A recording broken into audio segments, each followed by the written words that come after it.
이 시간 말씀을 통하여 우리 하나님의 은혜를 경험하는 복된 시간이 되기를 축복합니다. 이 총신대 교수를 지내셨고 지금은 총신대 명예교수로 이 교회 역사를 가르치시는 이 박용규 교수가 쓴 이 평양 대붕 이야기를 보면 아주 은혜가 되는 이야기가 실려 있습니다. 이 1907년 1월 6일부터 열렸던 평양 장대현 교회 저녁 집회는 날이 갈수록 은혜가 더해갔습니다. 그러다 14일 저녁 집회 때 능력의 종으로 말씀을 선포했던 이 길선주 장로가 회중 앞에서 자신의 죄를 공개적으로 통회하는 일이 일어나게 됩니다. 나는 아간과 같은 죄인입니다. 나 때문에 하나님이 축복을 주실 수가 없습니다.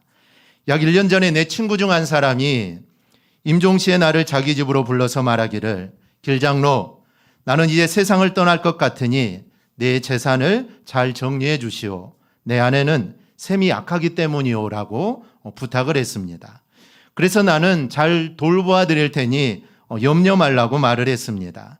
그러나 미망인의 재산을 계산하다가 나는 미화 100달러 상당의 금액을 사치했습니다. 나는 하나님의 일을 방해해 온 일인 것입니다. 내일 아침에 그 돈 전액을 미망인에게 돌려드리겠습니다. 이 길선주 장로의 의기치 않은 이 고백은 그것에 모인 사람들의 상한 심령을 주님께로 향하기에 충분했습니다. 이 길선주 장로의 회개가 있은 후에 그렇게 무겁게 짓누르던 방해의 장벽은 벼랑간 무너져 버리고 하나님께서 임재해 주시게 됩니다. 그러자 이기람 선교사는 함께 통성기도를 요청했고 그곳에 모인 이들은 간절히 기도하게 됩니다. 길선주 장로의 회개가 마치 뇌관에 불을 붙인 것처럼 되어 청중 가운데 성령의 강한 임재와 통회의 역사가 나타난 겁니다. 그곳에 참석한 한 선교사는 한국인들의 기도 소리가 마치 하늘 보좌를 향해 포효하는 것 같았다라고 이렇게 증언을 합니다. 사실 이 길선주 장로님은 이 엄청난 부흥운동이 일어나기 전부터 하나님과 평양 장대현 교회에 헌신하는 믿음의 사람이었습니다. 물론 장로님은 이 일로 인해 믿음이 더 자라나게 되죠. 사실 길선주 장로님은 1903년 이미 평양신학교에 입학하여 신학을 공부하고 계셨던 분인데 후에 평양신학교를 졸업하고 또 목사 안수를 받아 목회를 하셨고 1919년 3.1 만세운동 당시 기독교 대표가 되어 만세운동의 앞장서다 이 옥고를 치르기도 하신 분입니다. 다른 무엇보다 장로님은 이 평양 대붕 운동을 통하여 믿음이 더 자라났던 것이 분명합니다. 길선주 장로님 믿음이 자랐듯이 여전히 믿음이 있지만 그 믿음이 자랐듯이 하나님은 우리의 믿음도 자라기를 원하십니다. 오늘 보면 13절입니다. 우리 13절 함께 보겠습니다. 우리가 다 하나님의 아들을 믿는 것과 아는 일에 하나가 되어 온전한 사람을 이루어 그리스도의 장성한 분량이 충만한 데까지 이르리니. 아멘. 주님은 우리가 다 하나님을 아는 일에 하나가 되고 그리고 성숙한 사람이 되기를 원하십니다. 우리의 믿음이 하나님이 원하시는 장성한 믿음의 사람이 되기를 원하십니다. 그러기 위해서는 우리가 하나님을 잘 믿어야 합니다. 하나님이 어떤 분인지를 우리가 알아야 합니다. 물론 여기서 안다는 것은 들어서 하는 것도 아니고 또 공부해서 하는 것도 아닙니다. 체험적으로 또 경험적으로 우리가 하나님을 알아야 합니다. 그래서 성숙한 믿음의 사람 그리고 장성한 믿음의 사람이 되기를 우리 하나님은 원하십니다. 그럼 우리가 어떻게 해야 장성한 믿음의 사람이 될 수 있을까요? 오늘 말씀을 통해 우리 모두 장성한 믿음의 사람 그리고 하나님이 기뻐하시는 믿음의 사람으로 꼭 자랄 수 있기를 축복합니다. 먼저 장성한 믿음의 사람이 되려면 믿음이 어린아이 같으면 안 됩니다. 마태복음 18장을 보면 예수께서 한 어린아이를 불러 그들을 가운데 세우시고 이르시되 진실로 너희에게 이르노니 너희가 돌이켜 어린아이들과 같이 되지 아니하면 결단코 천국에 들어가지 못하리라. 즉 어린아이와 같이 되라는 의미는 그만큼 겸손하고 낮아져서 배우는 사람 그리고 경청하는 사람 그리고 어른을 의지하듯 하나님을 의지하는 사람이 되라는 겁니다. 그렇지 않으면 우리는 천국에 들어갈 수 없다라는 것이죠. 그런데 오늘 본문은 믿음에서는 어린아이와 같이 되면 안 된다라고 말씀을 합니다. 어린아이의 특징은 연약함에 있습니다. 연약함에 있습니다. 그래서 믿음이 어린아이와 같으면 연약해지기 때문에 믿음은 어린아이와 같이 되면 안 된다라는 것이죠. 믿음이 연약하면 여러분 어떻게 될까요? 자꾸 넘어집니다. 그래서 믿음이 어린아이처럼 되면 안 된다라는 것이죠. 믿음이 연약해 어린아이와 같으면 나타나는 특징이 있습니다. 자기만 챙겨달라고 합니다. 자기에게만 관심을 가져달라고 하죠. 자기만 사랑해달라고 합니다. 그리고 자기만 아는 이기적인 성향을 보입니다. 야고보와 요한은 갈릴리 바닷가에서 고기를 잡다가 예수님의 부르심을 받아 예수님의 제자가 됩니다. 이 야고보와 요한은 베드로와 함께 정말 예수님께 큰 사랑을 받은 예수님의 제자이죠. 그런데 이런 야고보와 요한이 자기만 생각하는 이기적인 모습을 보입니다. 이 마가복음 10장 35절입니다. 세베대의 아들 야고보와 요한이 주께 나와 여짜오되 선생님이여 무엇이든지 우리가 구하는 바를 우리에게 하여 주시기를 원하옵나이다. 이르시되 너희에게 무엇을 하여 주기를 원하느냐 여짜오되 주의 영광 중에 우리를 하나는 주의 우편에 하나는 좌편에 앉게 하여 주옵소서. 즉 자기들을 높이 써달라는 것이죠. 그럼 나머지 제자들은 그래 이라고 말했을까요? 아닙니다. 41절에 보면 다른 10제자가 듣고 야고보와 요한에 대해 화를 냈다라고 이렇게 기록합니다. 여러분 여기에서 누구의 모습이 보입니까? 혹시 여러분 나의 모습은 보이지 않습니까? 이기적이고 용납하지 못하고 화를 내고 자기만 챙겨달라고 하고 자기만 챙기고 이것이 믿음이 연약한 어린아이와 같은 사람의 특징입니다. 그러나 믿음이 장성하면 어떻게 될까요? 사도행전 2장입니다. 믿는 사람이 다 함께 있어 모든 물건을 서로 통용하고 또 재산과 소유를 팔아 각 사람의 필요를 따라 나눠주며 날마다 마음을 같이하여 성전에 모이기를 힘쓰고 집에서 떡을 떼며 기쁨과 순전한 마음으로 음식을 먹고. 우리가 이 말씀을 보면서 우리는 왜 우리의 믿음이 어린아이와 같이 되면은 안 되는가를 우리는 깨달아야 합니다. 그리고 왜 우리의 믿음이 성장하여 우리가 장성한 믿음이 되어야 하는지 깨닫는 은혜가 우리에게 있기를 축복합니다. 지난 2003년에 만들어졌다가 2005년 4월에 재개봉한 영화 중에 어른 김장하라는 영화가 있습니다. 이 영화는 많은 사람들에게 어른은 없고 꼰대만 가득한 시대, 당신은 어떤 사람이 될 것인가를 질문을 던지는 영화입니다. 경남 진주의 남성당 한약방에서 60년 동안 한약방을 지킨 한약업자 김장하 선생이 있습니다.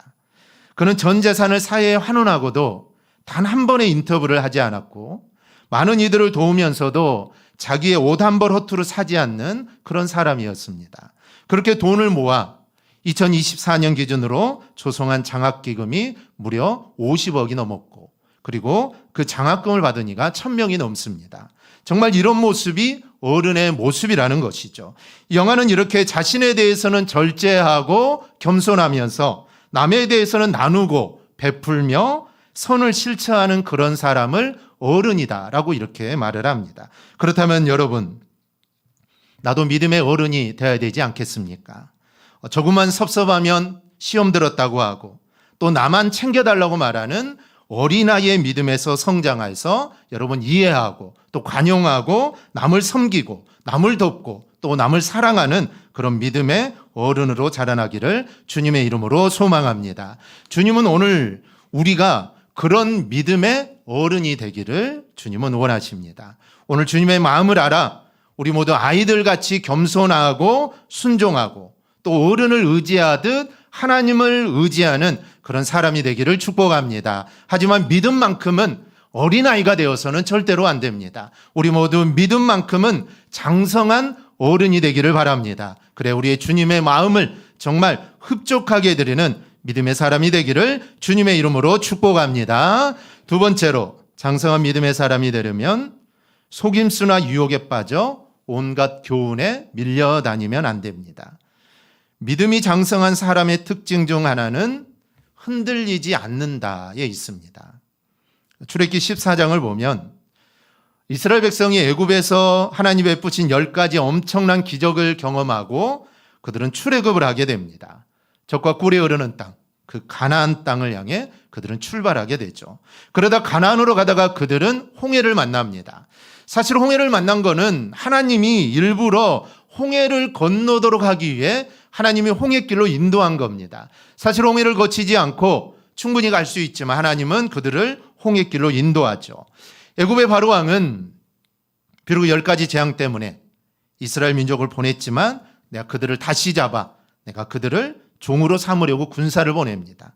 앞에는 홍해바다요, 뒤에는 애굽의 군대가 추격해 옵니다. 이런 상황에서 이스라엘 백성들은 어떤 태도를 보였을까요? 출애굽기 14장입니다. 그들이 또 모세에게 이르되 애굽에 매장지가 없어서 당신 우리를 이끌어내어 이 광야에서 죽게 하느냐? 어찌 당신이 우리를 애굽에서 이끌어내 우리에게 이같이 하느냐? 우리를 내버려 두라. 우리가 애굽 사람을 섬길 것이라 하지 아니하더냐? 애굽 사람을 섬기는 것이 광야에서 죽는 것보다 낫겠노라. 애굽에서 10가지 재앙을 경험한 지 사실 얼마 되지 않았습니다. 아마 그때 일이 그들의 눈에 아마 선할 것입니다. 마치 어제 일처럼 그 눈에 선하죠. 그리고 아마 그들은 평생 동안 잊지 못할 일입니다. 그런데 그런 경험을 했음에도 그들은 흔들리고 마음이 요동칩니다. 이후 이스라엘 백성은 사실 조금만 어려움이 와도 이 같은 말을 반복하죠. 애굽으로 돌아가자. 왜 우리를 애굽에서 인도해내서 왜 우리를 이곳 죽게 하느냐. 우리는 애굽으로 돌아가야 된다라고 그들은 늘 불평하고 불만을 합니다. 즉 하나님이 행하셨던 그 기적들을 그들은 모두 다 새까맣게 다 잊어버리고 조금만 어려움이 있어도 그들은 이런 말을 반복하죠. 그러나 13절 14절에서 모세가 뭐라고 말합니까? 너희는 두려워하지 말고 가만히 서서 여호와께서 오늘 너희를 위하여 행하시는 구원을 보라. 너희가 오늘 본 애굽 사람을 영원히 다시 보지 아니하리라. 여호와께서 너희를 위하여 싸우시리니 너희는 가만히 있을지니라. 할렐루야. 두려워하지 말라는 겁니다. 사실 지금은 절망적인 상황이죠. 그런데 두려워하지 말라는 겁니다. 왜 모세는 두려워하지 말라 할까요? 문제보다 크신 하나님을 바라보라는 겁니다. 하나님은 문제보다 크신 분임을 믿습니다. 하나님 앞에서 홍해나 사실 애국 군대는 이거는 아무것도 아닙니다. 그러니 지금 상황을 보고 좌절하고 낙심하지 말고 하나님을 바라보라는 말씀입니다. 그리고 가만히 서서라고 말을 합니다. 이 말은 아무것도 하지 말라는 말이 아니라 내 힘으로 해결하려는 조급함을 내려놓으라는 것입니다. 그리고 하나님의 일하심을 기대하라는 것이죠. 자, 우리 조급할 때가 얼마나 많습니까? 참 조급할 때가 많습니다. 내일 일을 염려하지 말라. 자, 우리 내일 일을 알 수 없습니다. 내일 어떤 일이 일어날지, 내일 어떤 일이 벌어질지 사실 우리는 알 수 없는데 사실 늘 걱정하고 고민합니다. 그렇게 우리는 늘 살아가죠. 늘 걱정하고 고민하며 우리는 살아갑니다. 그렇지 말라는 것입니다. 너무 조급하지 말라. 정말 내일, 정말 나에게 죽을 일이 오더라도 그래도 조급하지 말라는 것입니다. 왜냐하면 그 모든 일들을 이루시는 하나님이 있기 때문에 정말 엄청난 일이 내 앞에 오더 한더라도 하나님의 일하심을 기대하며 조급하지 말고 하나님의 일하심을 기대하라라는 것입니다. 어느 날 한 아이가 깊은 강 앞에서 울고 있었습니다. 건널 수 없다라고 생각했기 때문이죠. 그때 아버지가 와서 말합니다. 가만히 있어라. 그리고 아이를 번쩍 안아 강을 건넜습니다. 아이의 역할은 단 하나죠. 움직이지 않고 아버지를 믿는 것입니다. 우리의 도움도 동일합니다. 여러분, 우리가 건너는 게 아닙니다. 우리가 홍해를 건너는 게 아니죠. 우리가 홍해를 건너는 게 아닙니다. 건너게 하시는 분은 바로 하나님이십니다. 그러니 너무 조급해하지 말고 앞에 홍해가 있다고 우리가 이제 다 물에 빠져 죽든지 애국 군대 칼에 죽든지 이제 우리는 죽을 것이다라고 너무 조급해하지 말고 하나님이 어떻게 일하실지 하나님이 어떻게 해결하실지 하나님을 바라보며 있으라라는 것입니다. 그러니 어떤 상황에도 흔들리지 말고 우리 모두 하나님만을 바라보며 살아가기를 축복합니다. 그리고 오늘 우리에게 바로 이런 믿음이 있기를 바랍니다. 우리는 지금 홍해 앞에 선 이스라엘처럼 막막한 상황에 서 있을 수도 있습니다. 길이 보이지 않을 수도 있고 이 두려움이 밀려올 수도 있습니다. 그러나 하나님 말씀하십니다. 두려워하지 말라. 가만히 서라. 내가 행하는 구원을 보라. 여러분 이 말씀을 기억하고 여러분 어떤 상황 속에서도 흔들리지 않는 그런 믿음을 꼭 소유하기를 축복합니다. 하지만 믿음이 어린아이와 같은 사람은 잘 흔들립니다. 별것도 아닌데, 큰 일도 아닌데 작은 일에도 마음이 늘 흔들리죠. 작은 고난에도 마음이 흔들립니다. 그러나 장성한 믿음의 사람은 모세처럼 절대로 흔들리지 않습니다. 그렇다면 나는 어떤 믿음을 갖고 있습니까?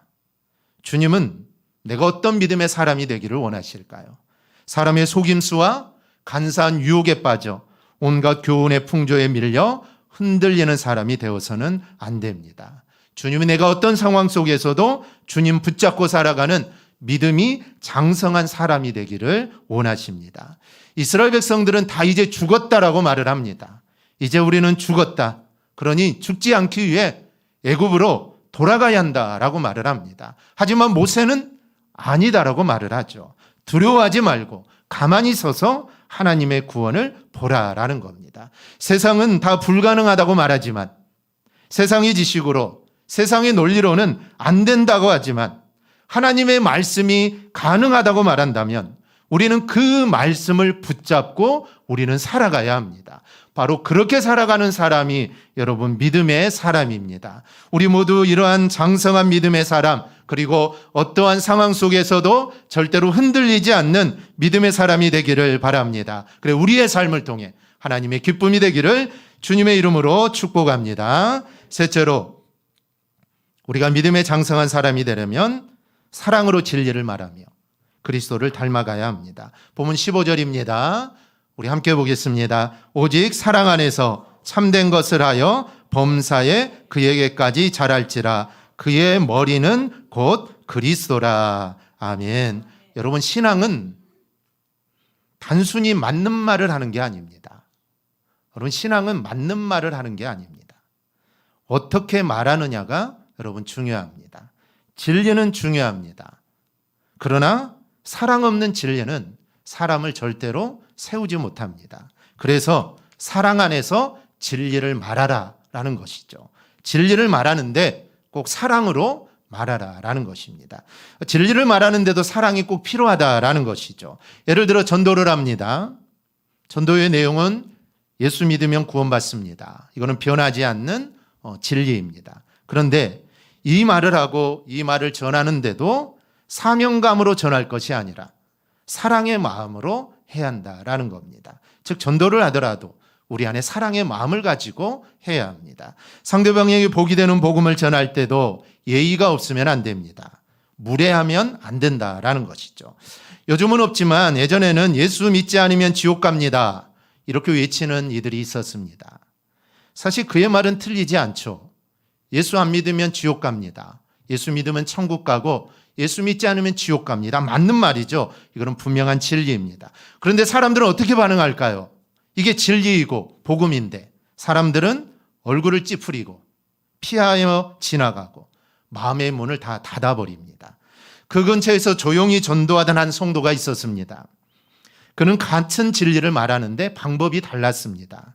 추운 날 지나가는 사람에게 따뜻한 음료를 건네며 이렇게 말합니다. 날씨가 많이 춥죠? 따뜻한 것 한번 좀 드세요. 그리고 잠시 후 이렇게 덧붙입니다. 혹시 마음이 많이 지치셨다면 함께 기도해드려도 괜찮을까요? 처음에는 아무 말도 하지 않는 사람들이 조금씩 마음을 열기 시작합니다. 한 사람이 말합니다. 왜 저한테 이렇게 잘해 주십니까? 그때 성도는 조용히 대답하죠. 저도 예전에 많이 힘들었는데 하나님이 저를 사랑해 주셨거든요. 그래서 그 사랑을 저도 나눠주고 싶습니다. 그날 몇 사람이 함께 기도했고 그중 한 사람이 눈물을 흘리며 말합니다. 처음으로 하나님이 나를 사랑하신다는 말을 진짜로 느꼈어요. 같은 복음이고 여러분 같은 진리입니다. 그러나 사랑 없이 전하면 거부당하고 사랑으로 전하면 여러분 마음이 열립니다. 여러분 진리는 귀에 들리지만 사랑은 마음에 새겨지기 때문입니다. 수가성 여인을 만났을 때 주님을 생각해 보십시오. 그리고 가늠하는 여인을 현장에서 붙잡아 와서 예수님께 끌고 와서 예수님을 시험하려는 이들을 대하는 예수님의 자세를 한번 여러분 생각해 보십시오. 모세 율법에는 이런 여인을 돌로 치라고 하였는데 어떻게 하면 좋겠느냐라고 예수님께 묻습니다. 이들은 예수님을 고발할 조건을 알고자 시험하려고 이 가늠한 여인을 끌고 온 것입니다. 주님은 야단치거나 사랑이 없다라고 책망하지 않았습니다. 그들이 깨닫도록 시간을 주시고 글을 써서 설득하십니다. 그러자 그들이 모두 다 돌아가죠. 이건 여인에게도 마찬가지입니다. 정죄하려던 모든 사람들이 떠나간 후에 예수님이 이렇게 말씀합니다. 여자여, 너를 고발하던 그들이 어디 있느냐? 너를 정죄한 자가 없느냐? 대답하되 주여 없나이다. 예수께서 이르시되 나도 너를 정죄하지 아니하노니 가서 다시는 죄를 범하지 말라. 분명 진리를, 성경의 가르침을 말씀하시지만 주님은 사랑의 방법으로 말씀을 하십니다. 믿음이 장성한 사람은 여러분 온유합니다. 성내지 않습니다. 그리고 다투지 않습니다. 예수님처럼 합니다. 그러면 나는 여러분 어떤 사람입니까? 나는 어떤 사람이 되어야 할까요? 우리 주님은 우리가 진리를 말하지만, 맞는 말을 하지만, 복음을 이야기하지만 사랑으로 하는 성도가 되기를 우리 주님은 원하십니다. 주님께서 그렇게 행하는 믿음이 장성한 성도가 되기를 우리 주님은 바라시는 겁니다. 꼭 이런 성도가 되기를 축복합니다. 넷째로 믿음이 장성한 사람이 되려면 주님의 공동체 안에서 사랑의 마음으로 돕고 서로 협력해야 합니다. 믿음이 장성한 사람은 그 장성한 모습이 삶으로 나타나야 합니다. 16절입니다. 그에게서 온몸이 각 마디를 통하여 도움을 받음으로 연결되어 결합되어 각 지체의 분량대로 역사하여 그 몸을 자라게 하며 사랑 안에서 스스로 세우느니라. 한마디로 그리스도의 공동체, 즉 교회 안에서 서로 협력하고 서로 도와 함께 하나님의 나라를 세워나가야 한다라는 것입니다. 아무리 스스로 나는 믿음이 좋다라고 말해도 이런 삶의 모습이 없다면 그 믿음은 헛된 믿음이고 그 믿음은 죽은 믿음입니다. 왜냐하면 성경은 행함이 없는 믿음은 죽은 믿음이다라고 우리에게 말씀하기 때문입니다. 성경을 보면 처음에는 사람들이 이상하게 생각하고 그리고 심지어 핍박했지만 나중에는 사람들이 칭찬을 받는 교회가 나오는데 바로 예루살렘 교회와 안디옥 교회입니다. 유대인들은 예수님이 자신들이 받아들일 수 없는 진리를 말하고 그리고 스스로 내가 왕이다, 내가 하나님의 아들이다, 내가 하나님이다 라고 하자 그를 고소를 하게 됩니다. 그러자 이 빌라도는 예수님이 죄가 없는 것을 알았지만 자신의 인기를 위해 예수님을 십자가에 죽게 만들게 되죠. 그러면 당시 여러분 예루살렘 분위기가 어땠을까요? 예루살렘 분위기가 어땠겠습니까? 예수라는 사람, 즉 하나님의 아들이라고 메시아라는 사람이 정말 우리를 구원해 줄 줄 알았는데 그 사람이 십자가에 달려서 죽어버렸습니다. 그런데 그들을 따르는 무리두가 예루살렘에는 많이 있죠. 아마 예루살렘 분위기는 아주 살벌했을 것입니다.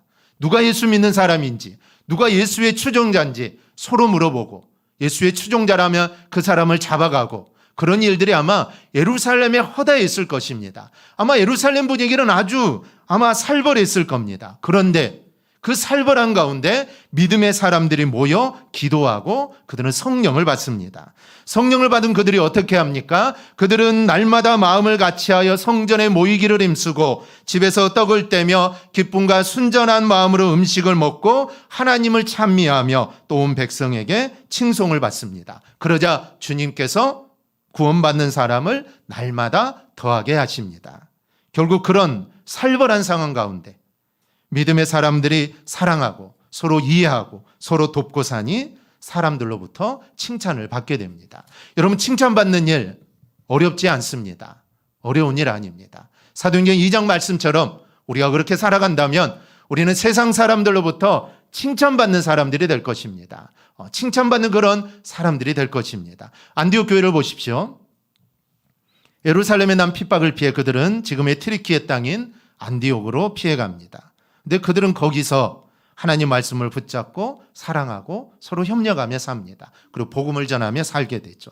그러자 사람들은 그들을 구별하여 그리스도인이라는 별칭을 불러주게 됩니다.